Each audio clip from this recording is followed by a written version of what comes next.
Subhanallah walhamdulillah wa la ilaha illallah, Allahu Akbar. Bismillah. على كل حال, on va pas parler de polygamie et monogamie juste pour répondre avec une joke, avec une blague. Mon père aussi a répondu, et quelqu'un lui a dit, c'est dit la polygamie, il a dit قال لك ربي يا أيها الذين آمنوا أنت منهم. Le verset commence, oh ceux qui sont croyants, أنت منهم. وهذا pour les رجال, c'est pas pour les ذكور. أنت منهم. Lorsque tu es un homme croyant, parle de ça. Je ne parle pas à toi, je parle à tous ces hommes qui veulent. Lorsque tu es un homme et croyant, là parle de la polygamie, etc. De toute façon, on ne va pas rentrer dans la question de divergence légale. Statistiquement parlant, la société du prophète sallallahu alayhi wa sallam, on connaît ça très très bien, que la majorité des compagnons étaient des monogames. Les familles, les standards de la famille à Médine, c'était des familles monogames. On n'est pas là pour dire que la polygamie est un mal ou est un bien, ou effectivement, je comprends très très bien l'idée que oui, effectivement, la polygamie peut coudre un système social sain, beaucoup plus sain que les familles que nous avons aujourd'hui. Absolument. Je comprends. Hein? Et que les familles éclatées aujourd'hui. Mais à condition que. Et je rentre dans une question la plus générale. La loi a été vécue, n'a pas été changée.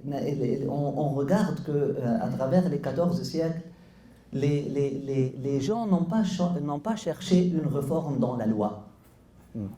Mais ils ont cherché à vivre la loi avec de la foi, avec une qualité de foi. Ils n'ont pas cherché à changer la loi. Ils ont vécu dans les madhahib, même avec des opinions très, très, je dirais, très bizarres.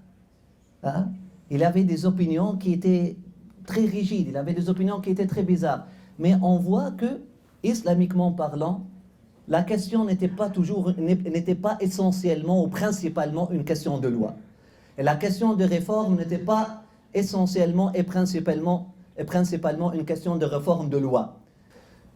La loi en général, elle n'est pas là pour, je dirais, régler la vie des êtres humains. C'est comment on vit avec la loi. Lorsqu'on vit le Coran, après toutes les lois, elle dit فَعَاشِرُونَ بِمَعْرُوفٍ وَفَارِقُونَ بِإِحْسَانٍ.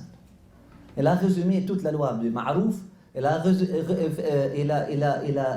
le ma'rouf, elle a résumé toute la loi de talaq dans le ihsan. Dans sourate talaq et dans sourate nisa, on trouve wattaqullah, wattaqullah, wattaqullah, wattaqullah. Et sachez qu'Allah vous regarde. Sachez qu'Allah vous regarde. Après chaque verset, wattaqullah. Après chaque verset, wattaqullah. ولا تمسكون ذرارا لتعتدوا واتقوا الله. هكذا.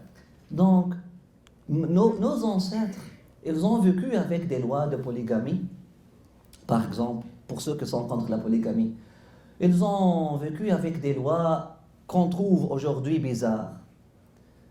Mais parce que leur état d'esprit, leur intégrité morale, leur qualité d'être humain, et leur qualité d'homme, et leur qualité de ihsan étaient présentes, leurs épouses ne se sont même pas posé les questions.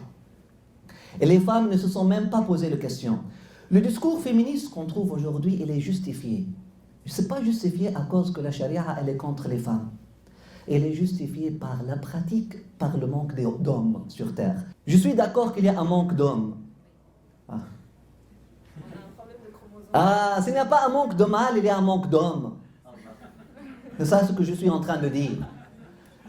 Nous vivons une crise de ce qu'on appelle masculinité ou de ce qu'on appelle virilité, roujoula, foutoua, chevalerie. Nous vivons une crise de himma, nous vivons une crise d'humanité aujourd'hui, d'être homme. Soit homme, après ça parle de ça.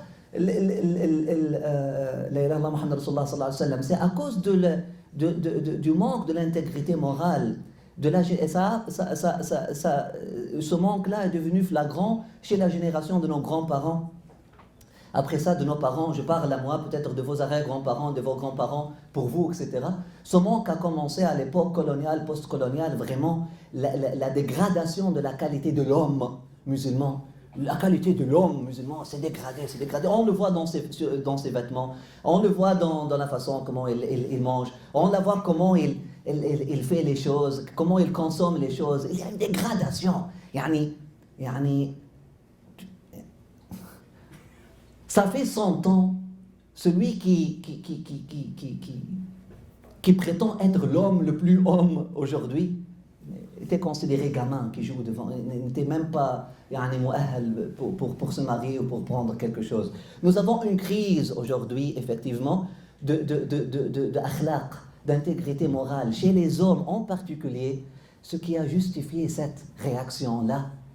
Ce qui a justifié cette réaction-là féministe, et puis tout le monde pose des questions, etc.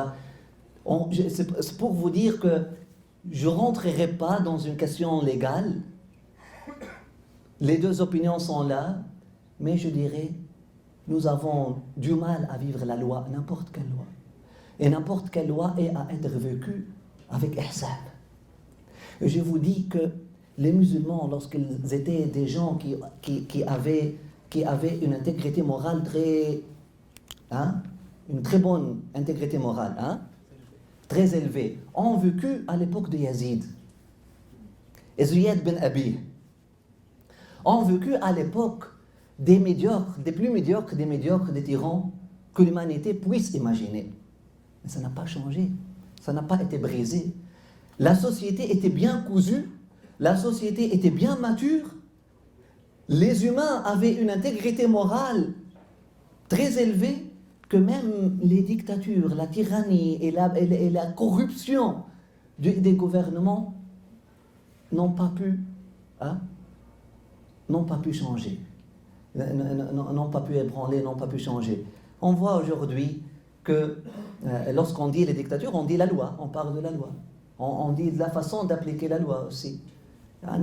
Nous sommes appelés vraiment à amener le discours vers qualité de personne, comment on vit notre foi, comment on vit cette loi-là, n'importe laquelle, n'importe quelle loi, tu peux la vivre avec ihsan. Et tu peux être, si tu es un être humain, comme pour revenir à la question de la sœur, et s'il y a une polygamie, comment elle est à être vécue? Elle est à être vécue avec ihsan. Walakum fi Rasulullah sallallahu alayhi wa sallam uswatun hasana.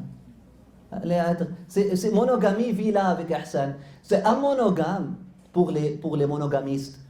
Okay? Un monogame qui ne vit pas sa monogamie avec ihsan n'est pas meilleur qu'un polygame qui vit sa polygamie avec ihsan. Finalement, c'est taqwa, finalement, c'est l'ihsan qui est le critère.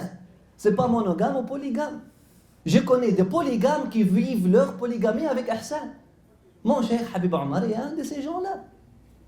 Je le connais très bien, c'est un polygame, ça s'impose la polygamie chez lui à Tarib. Elle est imposée tu ne peux pas tu peux pas occuper le statut que tu occupes si ce n'est pas polygame. Elle s'impose au Yémen. Mais moi, comme monogame, je ne peux même pas traiter mon épouse avec le 1 millième de ihsan que lui traite ses 4 épouses avec. Vraiment, revenons à ça, revenons à notre mouton, revenons à nos brebis, revenons à ça. La loi ne change pas beaucoup. Honnêtement. La réforme n'est pas dans le ahkam, la réforme elle est dans le ihkam. La réforme qui est à être cherchée, elle est dans le ihkam. Comment vivre, comment être un bon être humain, comment être un bon croyant. Après ça, on parle polygamie, monogamie, des choses comme ça. Allah Rasuluhu a'lam. Alhamdulillah. صل يا ربي ثم سلم على من هو للخلق رحمة وشفاء وعلى الآل والصحابة جمعا ما تزينت فيه